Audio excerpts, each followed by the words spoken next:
Hello, hello la famille, comment vous allez? J'espère que vous allez bien par la grâce de Dieu. Alors aujourd'hui, j'aimerais parler d'une autre catégorie de choses en fait qui nous empêchent d'accomplir notre destinée. Et cette chose-là, c'est la distraction. Donc quand on parle de distraction, certainement la première des choses à laquelle vous pensez, c'est peut-être la télé, c'est peut-être les réseaux sociaux, c'est peut-être, bref. Mais la catégorie de distraction dont j'aimerais parler aujourd'hui est vraiment très subtile. Et cette catégorie de distraction, ça s'appelle en fait la comparaison. Donc quand tu te compares aux gens, ce qui va arriver, c'est que en fait tu vas être détourné. Parce que quand pour te comparer, en fait, il faut regarder à gauche. Et je prends l'exemple en fait d'un athlète qui est en train de courir. Donc tu cours et tu regardes à gauche ou à droite pour voir si le voisin qui est à côté de toi, est-ce qu'il t'a dépassé ou pas. Ce qui va arriver, c'est qu'en regardant à gauche ou à droite, tu vas perdre de vitesse. Pourquoi? Parce que ça te prend du temps pour tourner la tête, n'est-ce pas? Et beaucoup d'entre nous, nous faisons cela avec notre destinée. Dieu t'a donné un talent, Dieu t'a donné une mission. Il y a quelque chose que tu fais déjà. Tu es en train de travailler sur ta vision, tu es en train de travailler sur ta destinée.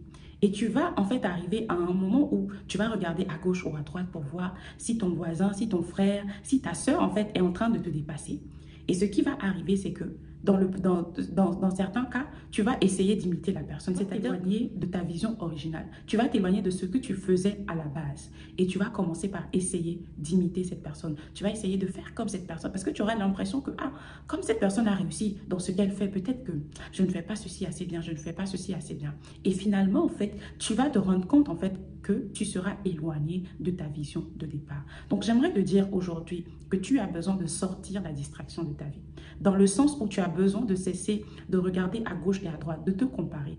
Je ne dis pas de ne pas prendre exemple sur les gens, c'est bien de prendre exemple, c'est bien d'apprendre des autres. Mais quand ça commence par tomber dans la comparaison, c'est que tu es en train en fait de te tirer une balle dans le pied.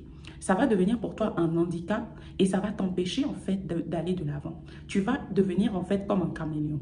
Vous connaissez comment est-ce que le caméléon se comporte? Lorsqu'il est sur une table rouge, il devient rouge. Lorsqu'il est sur un objet vert, il devient vert. Et du coup, il n'a pas de couleur précise en fait. Donc, ne deviens pas un caméléon dans ta destinée. Parce qu'en devenant un caméléon, tu ne pourras jamais accomplir ta vision. Tu ne pourras jamais accomplir ce pourquoi Dieu t'a appelé. Il y a beaucoup de personnes, à cause de ce fléau, ils ont fini par faire quelque chose pour lesquels Dieu ne les avait pas appelés. Et tenez-vous bien, quand Dieu te demande de faire quelque chose, il te donne la provision pour cela. Du moment où tu commences en fait par t'éloigner, tu es tout seul en fait. Parce que Dieu ne t'a pas demandé de faire cela. Donc, ce qui va arriver, c'est que soit tu vas réussir passablement, ou soit peut-être tu vas réussir, mais tu ne vas pas trouver la joie dans ce que tu vas faire. Pourquoi? Parce que tu te seras détourné de ton appel, tu te seras détourné de ta mission, tu te seras détourné de la raison pour laquelle Dieu t'a mis sur cette terre, ta destinée. Donc, tu dois être quelqu'un de focus. Et un des conseils que je vais te donner et qui marche personnellement pour moi, c'est qu'il faut que tu évites de regarder aussi les gens qui ne sont pas forcément dans ton couloir. C'est-à-dire, par exemple, je prends un exemple. Toi, tu es un coiffeur, mais tu vas tout le temps aller regarder en fait les couturières. Ça va être une source de distraction pour toi parce que la raison pour laquelle Dieu t'a appelé, ton appel, ta mission de vie n'est pas en fait la couture, tu vois. Parce que tu risques en fait de prendre des comportements de couturier alors que tu es coiffeur.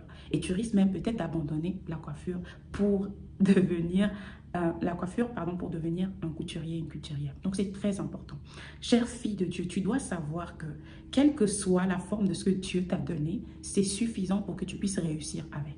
Et lorsque tu commences par te concentrer, tu vas voir que tu vas même devenir plus créative. Tu vas devenir quelqu'un qui, spontanément, des idées vont te venir parce que tu es tellement focus là-dessus.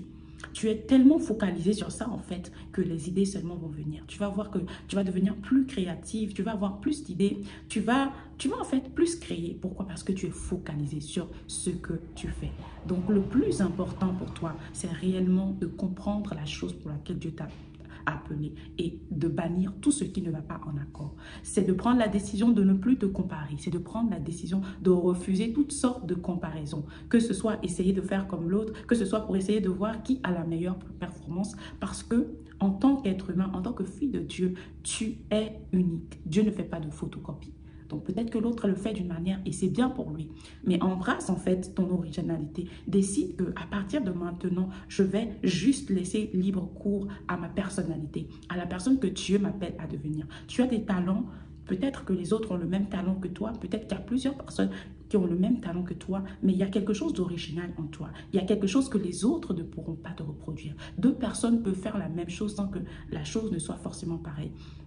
Pourquoi? Parce que nous sommes tous différents. Et c'est cette différence-là qui justement fait la beauté en fait de ce que tu fais.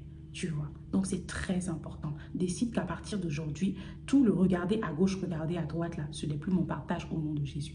Et tu vas voir ton évolution. Décide de mettre stop.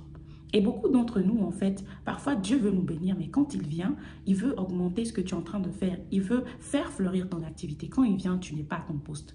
Tu es allé regarder quelqu'un d'autre, tu as commencé par essayer de faire quelque chose d'autre, quelque chose qui n'a même rien à voir avec la raison pour laquelle Dieu t'a mis sur terre.